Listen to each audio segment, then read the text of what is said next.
নির্বাচন কমিশন প্রকৃতপক্ষে বিজেপির একটা এজেন্সিতে পরিণত হয়েছে।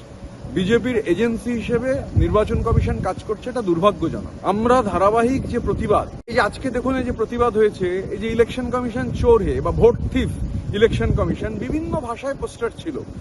সাংসদরা যেদিন মিছিল করেছিলেন, মিছিল আটকে দেওয়া হয়েছিল, আপনারা জানেন। সাংসদদের ডিটেন করা হয়েছিল, বিরোধী সাংসদদের। এবং সব থেকে বড় কথা, আমরা বারবার যেটা বলছি, এসআইআর আসলে হচ্ছে সাইলেন্ট ইনভিজিবল রিগিং। এবং সব থেকে গুরুত্বপূর্ণভাবে দেখুন যে নির্বাচন কমিশন ঠিক মোদি শাহ যেরকম চাইছেন, সেই মোদি শাহর চাওয়া অনুযায়ী নির্বাচন কমিশন তারা ভূমিকা পালন করছেন। এই যে কে প্রধান নির্বাচন কমিশনার কে সবাই জানেন, আমি তার মধ্যে আর যেতে চাইছি না। কিন্তু যেটা সব থেকে বড় প্রশ্ন, যে নির্বাচন কমিশনও কোনো উত্তর দিতে পারছেন না। কালকে বিশিষ্ট সাংবাদিকরা যারা তীক্ষ্ণ প্রশ্ন করেছেন নির্বাচন কমিশনকে, নির্বাচন কমিশন নির্বাক, নির্বাচন কমিশন নিশ্চুপ, নির্বাচন কমিশনের কাছে কোনো জবাব নেই।